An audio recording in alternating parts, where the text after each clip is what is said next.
이번에도 실수했어. 너 때문에 집안 망신 당하기 전에 당장 나가!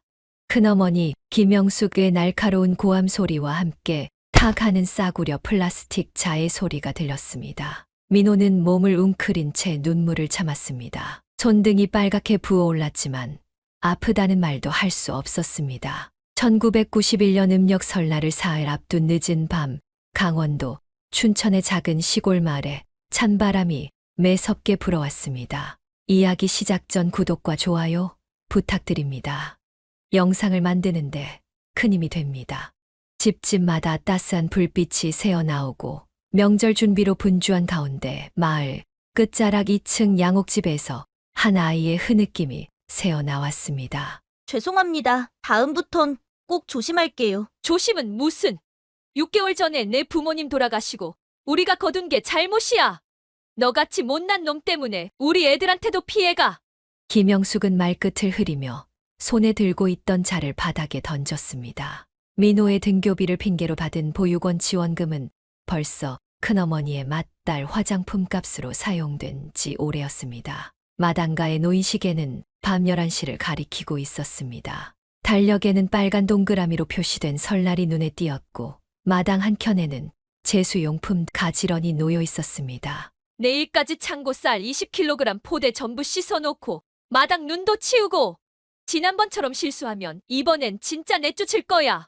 큰어머니의 말이 끝나기도 전에 민호는 고개를 숙인 채 창고로 향했습니다. 추운 겨울밤 얼음장 같은 물에 손을 담그며 민호는 돌아가신 부모님을 떠올렸습니다. 아버지, 어머니, 저 잘 지내고 있어요. 걱정하지 마세요. 흐르는 눈물을 훔치며 민호는 쌀을 씻기 시작했습니다. 손가락이 얼어붙는 것 같았지만 멈출 수는 없었습니다. 큰어머니의 말대로 그에겐 갈 곳이 없었기 때문입니다. 이것이 바로 1001년 한 소년의 가슴 아픈 명절 이야기의 시작이었습니다. 창고의 차가운 시멘트 바닥에 앉아 쌀을 씻던 민호는 창문 너머로 큰어머니의 둘째 아들과 셋째 딸이 하교하는 모습을 지켜봤습니다. 그들의 손에는 학원 가방이 들려 있었고 교복 위로 두꺼운 패딩 점퍼가 따뜻하게 감싸고 있었습니다.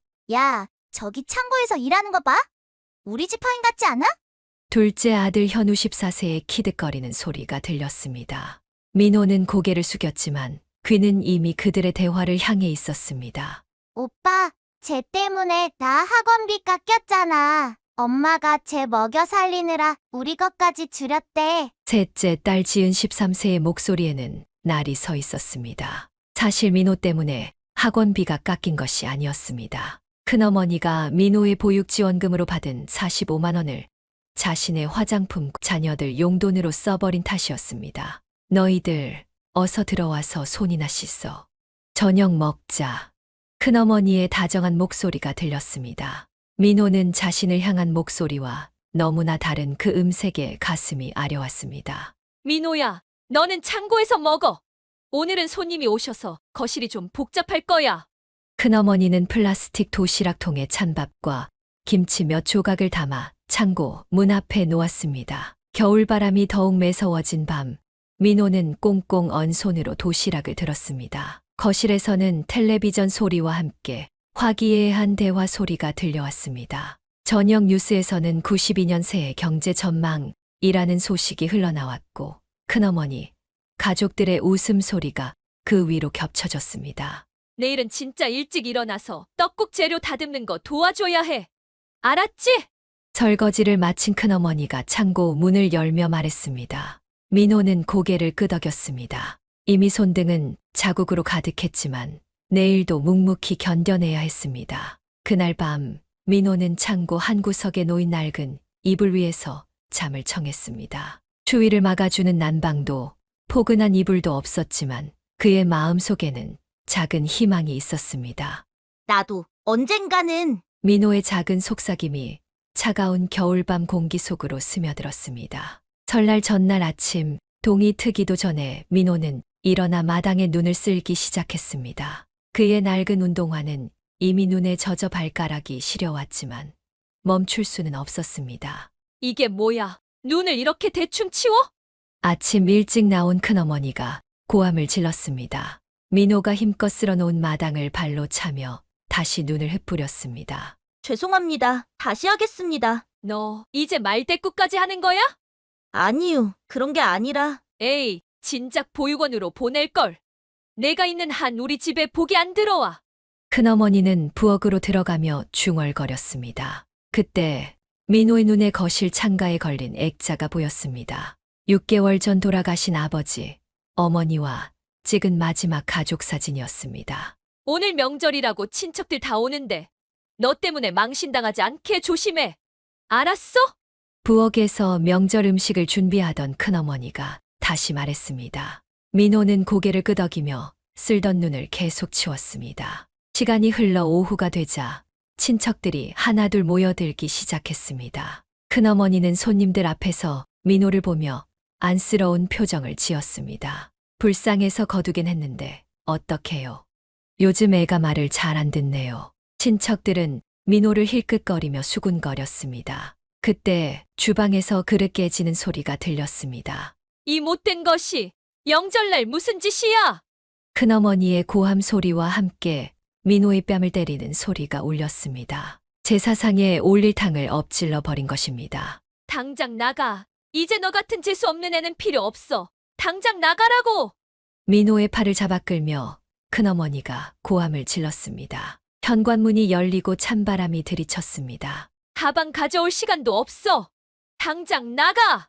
한 벌 걸친 옷 그대로 민호는 집 밖으로 쫓겨났습니다. 현관문이 쾅 하고 닫혔습니다. 설날 전날 밤 강원도의 찬바람 속에 12살 민호는 홀로 서 있었습니다. 춘천 터미널에 도착한 민호는 몸을 웅크린 채 구석에 앉았습니다. 주머니 속 1,000원짜리 한 장이 전부였습니다. 한밤중 터미널의 차가운 의자에서 민호는 자신의 앞날을 생각했습니다. 지나가는 사람들은 그저 부모를 잃은 아이로만 보였을 뿐 아무도 손을 내밀지 않았습니다. 이러고 있을 순 없어. 서울에 가야겠다. 새벽 첫 차를 기다리며 민호는 옷깃을 여몄습니다. 매서운 겨울바람이 터미널 안까지 스며들었지만 피할 곳은 없었습니다. 그때 한 할머니가 다가왔습니다. 얘야, 이 시간에 웬일이니? 혹시 집에서 나온 거니?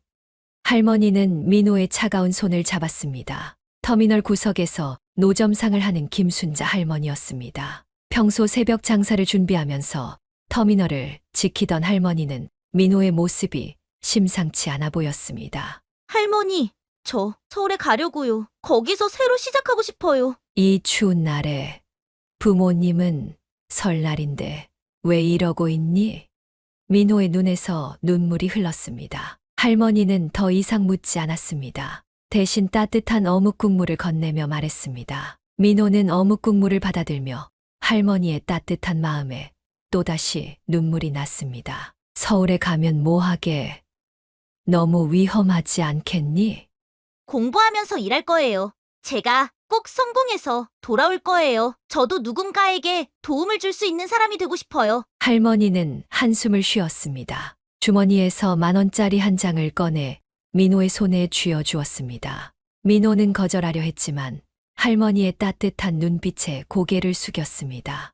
내가 서울 남대문 시장에서 일하는 친구한테 연락해 줄게. 거기 가면 일자리는 구할 수 있을 거야. 이 전화번호를 꼭 가지고 있어. 할머니는 쪽지에 전화번호를 적어 민호에게 건넸습니다. 그리고 작은 보따리도 함께 주었습니다. 여기 김밥이랑 따뜻한 손난로도 있어. 서울 가는 동안 배고프지 말고. 민호는 할머니의 손을 꼭 잡았습니다. 낯선 이의 따뜻한 마음이 이토록 크게 느껴진 적은 처음이었습니다. 꼭 감사의 마음 잊지 말고 내가 받은 이 마음 나중에 다른 사람한테도 베풀 수 있는 사람이 되거라. 새벽녘 민호는 서울행 첫 차에 올랐습니다. 차가운 창문에 머리를 기대며 지난밤의 일들을 떠올렸습니다. 큰어머니의 차가운 말들, 사촌들의 멸시, 그리고 터미널 할머니의 따뜻한 마음까지. 이제부터 시작이야. 꼭 성공해서 나처럼 힘든 사람들 도와줄 거야. 버스가 고속도로에 올라서자 동이 트기 시작했습니다. 창밖으로 보이는 하얀 설경 위로 붉은 태양이 떠오르고 있었습니다. 민호는 주머니 속에 10,000원짜리를 꼭 쥐었습니다. 이 돈은 단순한 지폐가 아닌 새로운 시작을 위한 희망이었습니다. 아버지, 어머니, 저 잘할 수 있을까요? 제가 이렇게 도망치듯 서울로 가는 게 맞는 걸까요? 흔들리는 버스 안에서 민호는 작은 기도를 했습니다. 이제 막 12살이 된 소년에게 서울은 너무나 큰 도전이었지만 더 이상 물러설 곳이 없었습니다. 그의 작은 가방 안에는 중학교 교과서 한 권과 노트 한 권이 전부였습니다. 버스는 쉼 없이 서울을 향해 달렸고 민호의 인생은 새로운 길을 향해 첫 발을 내딛고 있었습니다. 설날 아침 모두가 가족과 함께 떡국을 먹을 시간. 한 소녀는 홀로 자신의 운명을 개척하기 위한 여정을 시작했습니다. 이제는 정말 혼자서도 잘 살 수 있을 거야. 남대문 시장 뒷골목. 민호는 할머니, 친구가 소개해준 지하 2평 단칸방에 들어섰습니다. 천장이 낮고 습기 찬 벽지는 곳곳이 찢어져 있었지만 이제 이곳이 그의 새로운 집이었습니다. 방값은 월 5만 원, 보증금 30만 원. 할머니 친구는 보증금을 대신 내주었습니다. 걱정하지 마. 열심히 일해서 천천히 갚으면 돼. 너무 조급해하지 말고. 박말순 할머니는 민호의 어깨를 토닥이며 말했습니다. 시장에서 30년째 포목점을 운영하는 할머니는 민호를 보자마자 자신의 어린 시절이 떠올랐다고 했습니다. 내일부터 우리 가게 앞에서 집 나르는 일 해볼래? 하루에 10,000원씩 줄게. 민호의 눈이 반짝였습니다. 하루 10,000원이면 한 달이면 방값은 해결될 것 같았습니다. 네, 열심히 하겠습니다.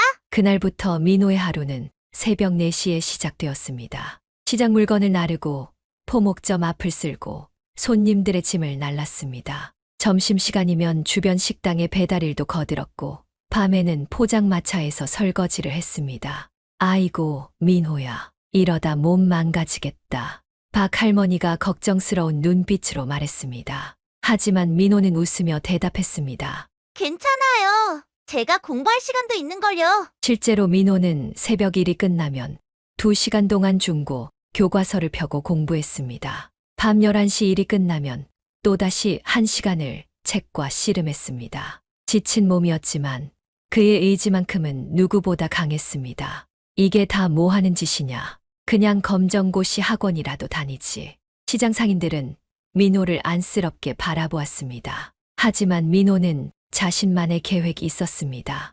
먼저 돈을 모아서 보증금 갚고 그 다음엔 학원도 다닐 거예요. 제가 할 수 있어요. 지하 단칸방의 창문으로는 사람들의 발만 보였습니다. 출근하는 사람들, 등교하는 학생들, 장 보러 가는 아주머니들의 발걸음이 매일 그의 눈높이에서 지나갔습니다. 민호는 매일 밤 일기를 썼습니다. 그날 있었던 일, 번 돈, 공부한 내용을 꼼꼼히 기록했습니다. 마지막에는 항상 같은 문장을 썼습니다. 오늘도 포기하지 않았다. 나는 할 수 있다. 1992년 늦여름, 민호의 생활에 작은 변화가 찾아왔습니다. 매일 시장에서 만나던 단골 손님 한 분이 민호에게 특별한 제안을 했습니다. 학생, 매일 이렇게 열심히 일하는 모습을 보니 궁금해서 그러는데 혹시 저녁에 우리 회사 청소 일도 해볼래? 시급이 좋을 텐데. 양복 차림의 그 중년 신사는 대기업 부장이었습니다. 김도진은 출근길에 들르는 포목점에서 민호를 자주 마주쳤고 그의 성실함에 관심을 가지게 되었습니다. 정말요? 제가 할 수 있을까요? 물론이지. 우리 회사는 강남에 있어. 저녁 7시부터 10시까지. 시급은 5,000원이야. 민호의 눈이 커졌습니다. 하루 일만 5,000원이면 한 달이면 45만 원. 지금의 3배였습니다. 김 부장님, 그 아이한테 그런 제안을 하시다니. 박 할머니가 걱정스러운 목소리로 말했습니다. 할머니, 제가 꼭 해내겠습니다. 이 기회를 놓치고 싶지 않아요. 그날부터 민호의 하루는 더욱 바빠졌습니다. 새벽 시장 일을 마치고 낮에는 공부를 하고 저녁에는 회사로 향했습니다. 어머, 이 학생이 우리 회사 청소하는 친구였어. 김 부장의 딸 수진, 이 놀란 목소리로 물었습니다. 아버지가 말씀하시던 그 동생이 너였구나. 정말 대단해. 수진은 가끔 아버지를 마중 나왔다가 민호를 만났고 그의 이야기에 관심을 가졌습니다. 그녀는 민호에게 중학교 교과서와 참고서를 건네주었습니다. 이건 내가 쓰던 거야. 너에게 도움이 됐으면 좋겠어. 민호는 그날 밤 책을 품에 안고 울었습니다. 낯선 이들의 따뜻한 마음이 그의 가슴 깊이 스며들었습니다. 이제는 정말 달라질 수 있을 것 같아요. 1993년 겨울, 민호의 지하 단칸방에 기쁜 소식이 찾아왔습니다. 검정고시 합격 통지서였습니다. 혼자서 공부하고 틈틈이 김 부장님께 물어가며 준비한 시험에 당당히 합격한 것입니다. 민호야, 정말 축하한다. 내가 우리 포목점에서 일하는 아이가 이렇게 대단할 줄이야. 박 할머니는 눈시울을 붉히며 민호를 끌어안았습니다. 할머니, 김 부장님 덕분이에요. 그리고 할머니가 늘 힘이 되어 주셔서 합격 소식을 들은 김 부장은 민호를 회사 구내식당으로 데려갔습니다. 이제 어떤 계획이 있니? 주간 고등학교에 진학하고 싶어요. 낮에는 공부하고 밤에는 계속 일할 생각입니다. 김 부장은 잠시 생각에 잠겼다가 말했습니다. 우리 회사 야간 경비직이 하나 비었는데 관심 있니? 밤 10시부터 아침 6시까지야. 시급은 지금보다 높고 사무실에서 공부할 수도 있어. 민호의 눈이 반짝였습니다. 야간 경비직이라면 낮에 학교도 다닐 수 있고 일하면서 공부도 할 수 있었습니다. 정말 감사합니다. 그렇게 민호는 주간 고등학교에 입학했습니다. 낮에는 학교에서 공부하고 밤에는 회사를 지키며 공부했습니다. 졸음이 쏟아질 때면 차가운 물로 세수를 하고 잠깐의 휴식 시간도 아껴가며 책을 읽었습니다. 민호야, 이제 좀 쉬어가는 게 어때? 수진이 가끔 야식을 들고 찾아와 걱정스레 물었습니다. 괜찮아요. 이만큼 온 게 기적 같은데 이제 와서 포기할 순 없죠. 민호의 꿈은 점점 더 커져갔습니다. 이제는 단순히 생존을 위한 공부가 아닌 자신의 미래를 위한 도전이었습니다. 1996년 봄, 민호가 고등학교 3학년이 되었을 때였습니다. 한 통의 전화가 그를 찾아왔습니다. 민호야, 큰어머니가 쓰러지셨단다. 박 할머니의 떨리는 목소리가 수화기 너머로 들려왔습니다. 지난달부터 암 투병 중이셨는데 이제 병원비도 없고 간병할 사람도 없다고 하더구나. 민호는 잠시 말을 잃었습니다. 5년 만에 듣는 큰어머니 소식이었습니다. 수술비가 얼마나 든다고 하나요? 2천만 원 정도. 하지만 민호야, 내가 나서야 할 이유는 없어. 민호는 통장 잔고를 확인했습니다. 그동안 모아둔 대학 등록금 1,000만 원이 전부였습니다. 할머니, 제가 한번 가보겠습니다. 춘천병원에 도착한 민호는 초라해진 큰어머니의 모습을 보았습니다. 한때 그를 내쫓았던 당당한 모습은 온데간데 없이 깡마른 몸으로 누워 있었습니다. 누구세요? 큰어머니는 희미한 목소리로 물었습니다. 저예요, 민호입니다. 큰어머니의 눈에서 눈물이 흘렀습니다. 미안해. 정말 미안해. 내가 그때... 민호는 큰어머니의 마른 손을 잡았습니다. 수술비는 제가 해결하겠습니다. 하지만 한 가지 약속해 주세요. 다시 건강해지시면 저처럼 힘든 사람들을 도와주세요. 그때의 그 마음 다시는 갖지 말아주세요. 1998년 늦가을, IMF 외환위기로 나라 전체가 휘청거리던 시기였습니다. 민호는 대학교 3학년이 되어 있었고 주간반으로 옮긴 회사에서 인턴으로 일하고 있었습니다. 민호야, 큰어머니 퇴원하셨다며 이제 어떻게 지내시니? 김 부장이 물었습니다. 민호는 잠시 생각에 잠겼다가 대답했습니다. 네. 지금은 시골 요양원에서 지내세요. 매달 제가 조금씩 도와드리고 있습니다. 너도 힘들 텐데 대단하다. 그때 사무실에 긴급회의 소집 방송이 울렸습니다. IMF 구조조정으로 인한 인원 감축 발표였습니다. 민호 씨는 인턴이지만 특별히 잔류 대상입니다. 업무 능력과 성실성을 인정받았어요. 인사팀장의 말에 민호는 고개를 숙였습니다. 주변의 선배들이 회사를 떠나는 상황에서 받은 인정이 썩 기쁘지만은 않았습니다. 힘든 시기지만 이럴 때일수록 더 단단해져야 해. 김 부장이 민호의 어깨를 두드렸습니다. 네, 그동안 받은 은혜를 갚을 수 있도록 더 열심히 하겠습니다. 퇴근길, 민호는 요양원에 들렀습니다. 큰어머니는 창가에 앉아 노을을 보고 계셨습니다. 민호야, 내가 정말 못된 짓을 많이 했구나. 이제 그런 말씀 마세요. 그때의 일이 아니었다면 저는 이만큼 강해지지 못했을 거예요. 큰어머니의 눈에서 눈물이 흘렀습니다. 병상에서의 긴 시간 동안 그녀는 진정한 뉘우침을 배웠습니다. 2011년 봄, 서울 강남의 한 대형 빌딩 앞, 민호그룹 간판이 햇빛에 반짝였습니다. 한때 청소부로 일하던 그 회사를 민호는 인수했고, 이제는 직원 1000명의 중견기업 회장이 되어 있었습니다. 회장님, 취재 요청이 들어왔습니다. 고아 출신 신화라는 제목으로요. 비서가 말했습니다. 거절해주세요. 제 이야기보다 우리 회사가 하는 장학 사업에 대해 취재해 주셨으면 좋겠다고 전해주세요. 민호그룹은 매년 100명의 고아 청소년들에게 장학금을 지원했습니다. 김 부장, 이제는 고문이 된 그의 스승과 함께 시작한 사업이었습니다. 회장님, 춘천에서 연락이 왔습니다. 민호는 전화를 받았습니다. 큰어머니가 위독하다는 소식이었습니다. 제가 직접 가보겠습니다. 요양원에 도착한 민호는 마지막 숨을 몰아쉬는 큰어머니를 만났습니다. 민호야, 내가 너무 늦게 깨달았구나. 내가 얼마나 소중한 아이였는지. 큰어머니, 이제 편히 쉬세요. 그때의 일이 있었기에 제가 이만큼 성장할 수 있었습니다. 큰어머니는 민호의 손을 꼭 잡았습니다. 나는 너에게 받은 용서가 이 세상에서 가장 큰 선물이었다.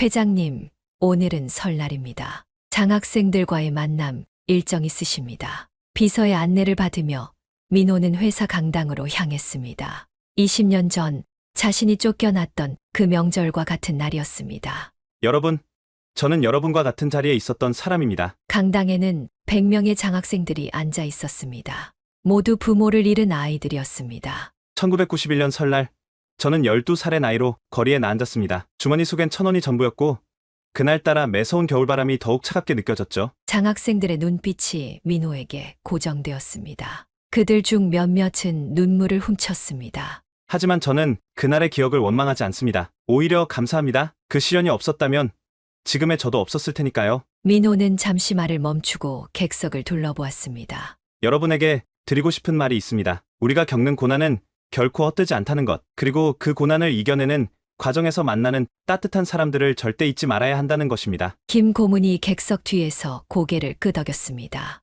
그의 눈가에도 이슬이 맺혔습니다. 저는 터미널의 할머니, 시장의 포목점 주인 할머니, 그리고 제게 기회를 주신 김 부장님, 이제는 우리 회사 고문이 되신 분을 통해 세상의 따뜻함을 배웠습니다. 그리고 이제는 제가 그 따뜻함을 전하고자 합니다. 강당 안은 숙연해졌습니다. 민호는 계속해서 말을 이어갔습니다. 여러분은 이제 우리 회사의 가족입니다. 단순히 장학금만 지원하는 것이 아닌 여러분의 꿈과 희망을 함께 키워나가고 싶습니다. 우리 모두가 서로에게 따뜻한 빛이 되어줄 수 있기를 바랍니다. 행사가 끝나고 한 학생이 민호에게 다가왔습니다. 16살 된 소녀였습니다. 회장님, 저는 얼마 전까지 삶을 포기하고 싶었어요. 하지만 오늘 회장님의 이야기를 들으며 처음으로 희망이란 걸 느꼈습니다.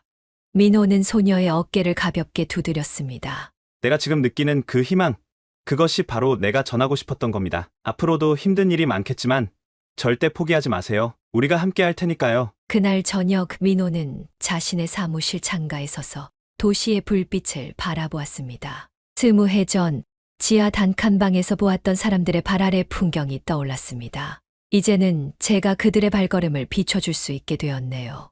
민호의 책상 위에는 오래된 일기장 하나가 놓여 있었습니다. 첫 페이지에는 까맣게 바른 글씨로 이렇게 적혀 있었습니다. 오늘도 포기하지 않았다. 나는 할 수 있다. 그 아래에는 새로운 문장이 추가되어 있었습니다. 이제는 내가 누군가의 희망이 되어야 할 때다.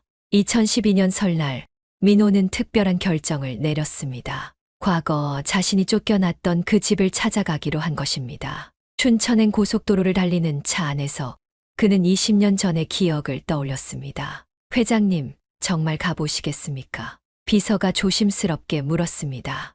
네, 이제는 모든 것을 내려놓을 때가 된 것 같습니다. 마을 입구는 많이 변해 있었지만 그 집은 여전히 그 자리에 있었습니다. 다만 이제는 다른 사람이 살고 있었습니다. 이 댁에 혹시 김영숙 씨의 유품이 남아있을까요? 민호가 조심스레 물었습니다.